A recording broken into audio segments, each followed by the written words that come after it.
Rasulullah SAW bersabda, diriwayatkan oleh Imam Ahmad, puasa dan Al-Quran akan memberikan syafaat kepada kita di akhirat kelak. Puasa akan berkata kepada Allah, wahai Allah, aku telah mencegahnya untuk makan, minum, dan berhubungan suami istri di siang hari. Oleh karena itu Allah izinkan aku untuk memberikan syafaat kepada orang ini. Al-Quran juga akan berkata kepada Allah, wahai Allah, kata Al-Quran, aku telah mencegahnya dari tidur di malam hari dengan membaca diriku, kata Al-Quran. Oleh karena itu izinkan aku untuk memberikan syafaat kepada orang ini. Kemudian Allah mengizinkan puasa dan Quran untuk memberikan syafaat kepada orang tersebut. Gitu, Fit.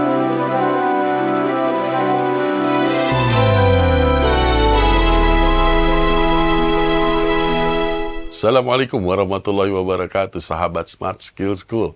Semoga kita semua selalu dalam lindungan Allah Subhanahu wa Ta'ala. Amin. Sahabat, memasuki bulan Ramadan ini kami mengucapkan mohon maaf lahir dan batin dan selamat menjalankan ibadah puasa.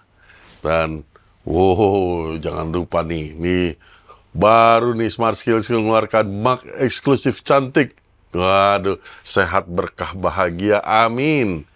Nah, buat sahabat-sahabat yang ingin mendapatkan merchandise-nya Smart Skill School ini hanya Rp50.000 dan dananya akan dipakai untuk menunjang kegiatan syiar-syiar tausiah Adi Warman ini, dan deskripsi pembelian ada di bawah. Baik, kita langsung saja sambut Ustadz kita, Ustadz Adi Warman Azwar Karim. Ustadz, Assalamualaikum, apa kabar?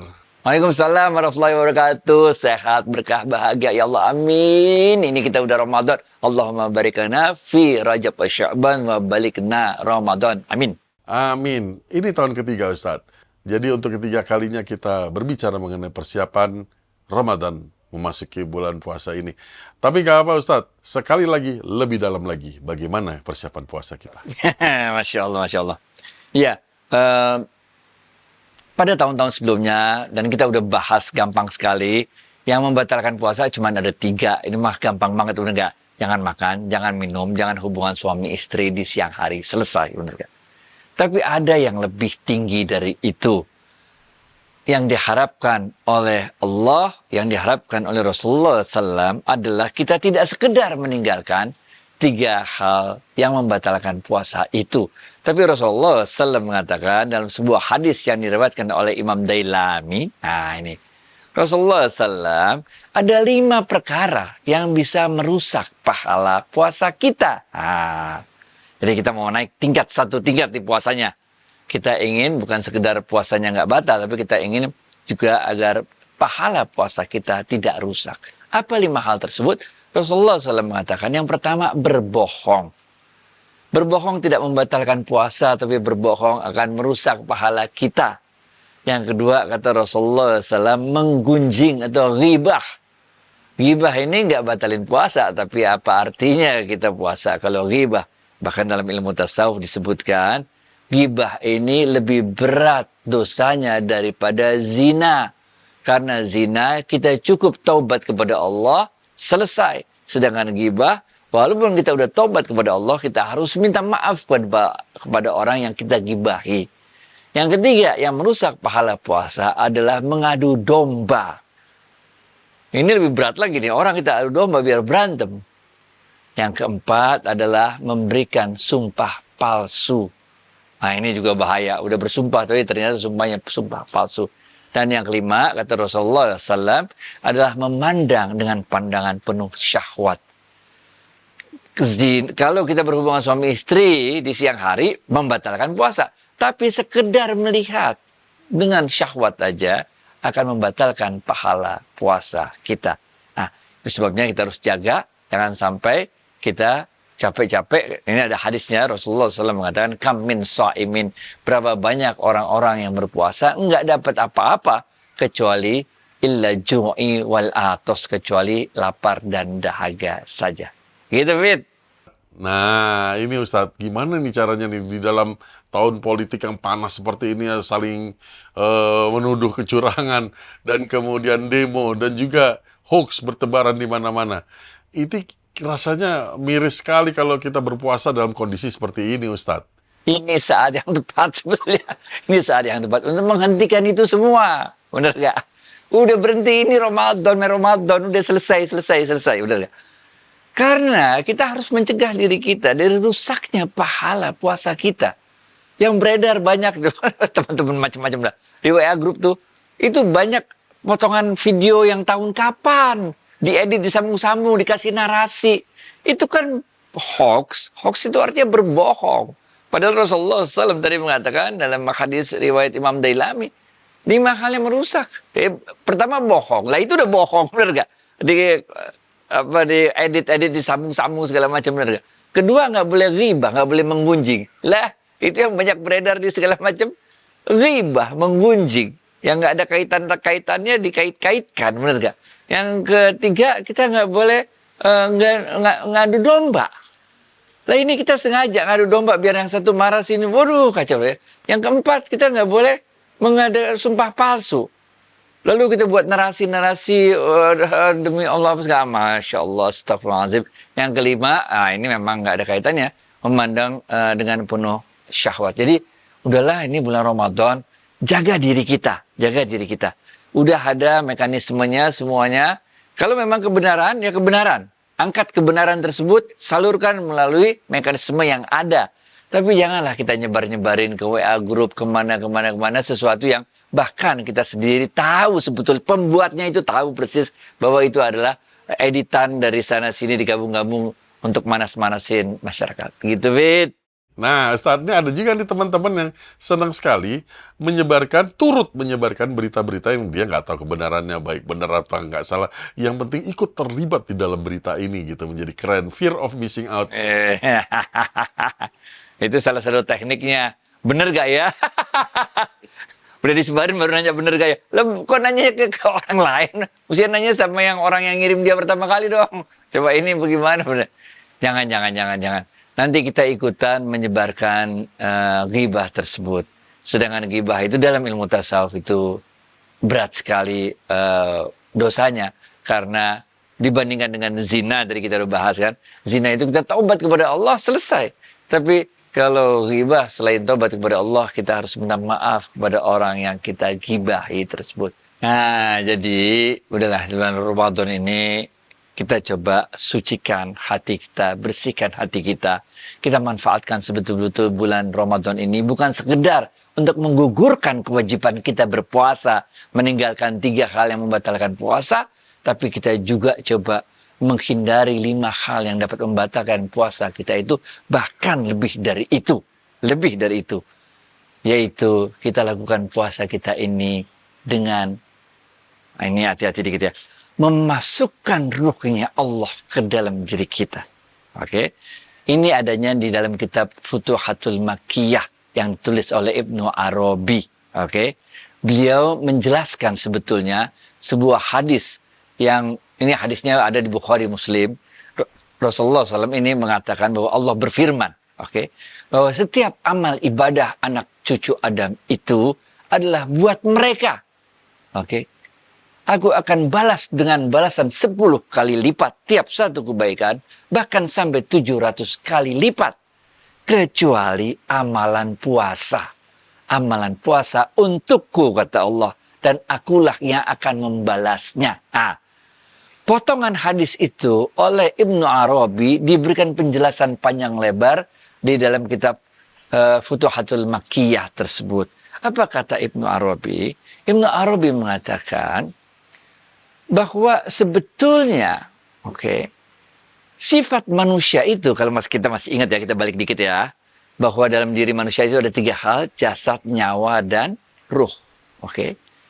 Sebelum masuk ruh dalam umur 4 bulan di janin, pada umur 42 hari yang masuk lebih dulu adalah nyawa. Jadi kita sebetulnya menjadi makhluk hidup terlebih dahulu sebelum menjadi manusia. Karena jadi manusia itu waktu kita masuk dikasih ruh pada umur 4 bulan.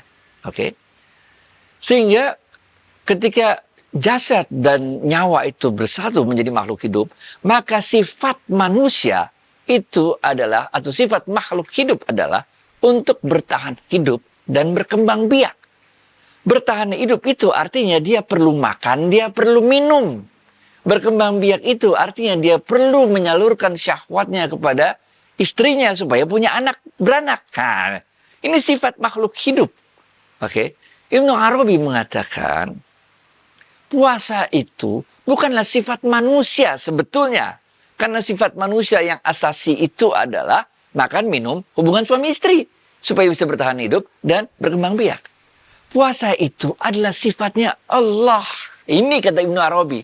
Karena Allah tidak perlu makan, Allah tidak perlu minum, dan Allah tidak perlu berhubungan, tidak perlu berkembang biak. Qul huwallahu ahad, Allahus samad, lam yalid wa lam yulad, wa lam yakul lahu kufuwan ahad. Allah tidak beranak dan tidak diperanakkan.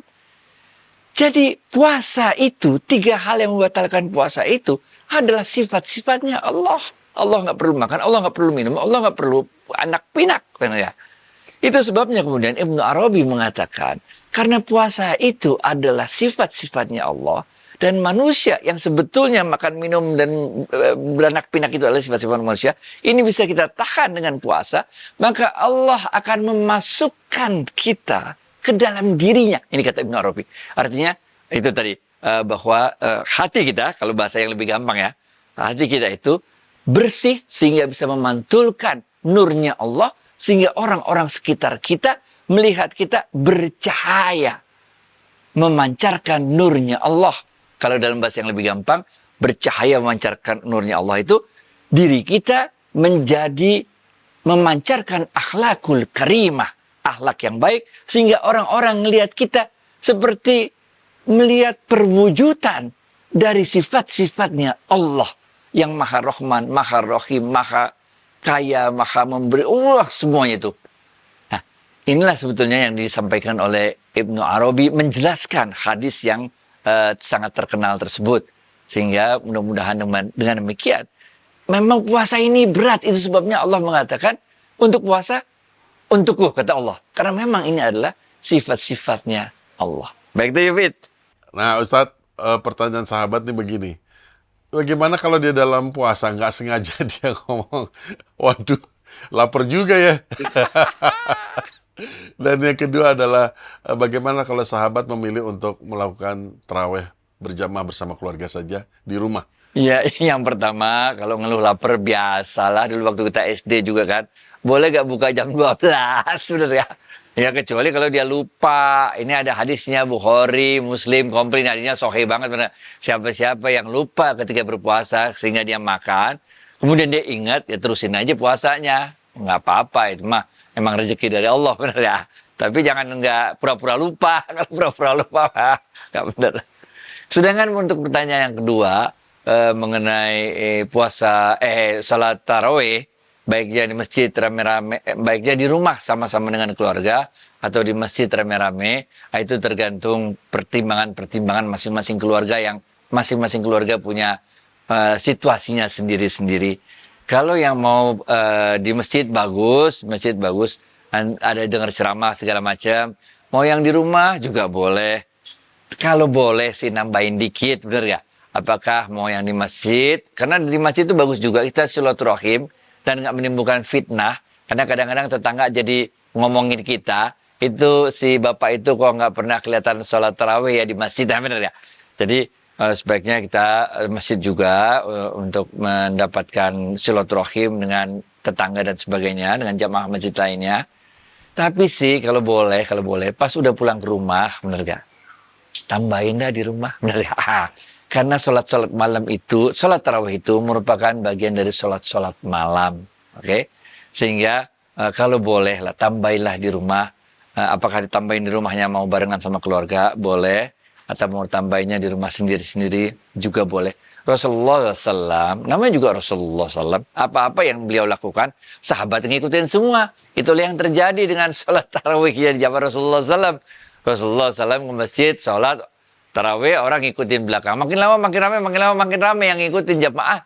Sehingga Rasulullah SAW khawatir jangan-jangan nanti disangkain sholat tarawihnya adalah sholat wajib. Sehingga Rasulullah SAW untuk kemudian nggak ke masjid lagi. Beliau lakukan di rumah. Bener. Nah, kalau kita kan kalau kita sholat di masjid juga orang nggak ada yang ngikutin kita siapa, bener gak? Ya kita ke masjid lah supaya menghindari fitnah. Nanti orang bilang ini kok bapak itu nggak pernah sholat tarawih di masjid, bener gak? Tapi kalau boleh di rumah, tambahinlah. Kita dalam bulan Ramadan itu sebetulnya di luar bulan Ramadan juga, tapi khusus bulan Ramadan, kita butuh waktu-waktu kesendirian untuk ngobrol sama Allah. Ini penting. Nggak penting kita baca Quran yang panjang lebar segala macam, nggak penting. Yang penting itu kita benar-benar ruhnya terhubung dengan Allah. Mau baca Qul Huwallahu Ahad berulang kali juga nggak apa-apa. Karena kita tahu persis makna, paham apa yang kita baca. Sehingga kita benar-benar terasa hubungan kita yang intim dengan Allah itu. Itulah sebetulnya yang membuat hati kita bergetar dan membuat cahaya itu terpancar dari diri kita. Pancaran cahaya Allah itu bagi orang-orang yang bisa melihatnya, betul-betul dia bisa melihat ada cahaya terpancar. Tapi bagi orang yang nggak bisa melihat, yang nggak apa-apa. Cahaya Allah yang terpancar itu terlihat bagi orang-orang awam sebagai kebaikan yang selalu terpancar dari orang ini. Dia nggak pernah capek buat baik. Nah, itu Fit. Maaf Ustadz, apakah setelah sholat witir itu sebagai sholat penutup kita masih boleh sholat-sholat sunnah lainnya di malam hari? Boleh. Mau witir di masjid, benar nggak? Atau nggak witir di masjid karena mau sholat lagi di rumah, boleh.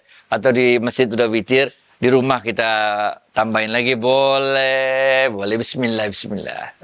Bismillah, semoga amalan-amalan kita ini mendapatkan pahala dari Allah Subhanahu wa Ta'ala. Ustadz, terima kasih atas waktu dan tausiahnya. Assalamualaikum warahmatullahi wabarakatuh. Waalaikumsalam warahmatullahi wabarakatuh.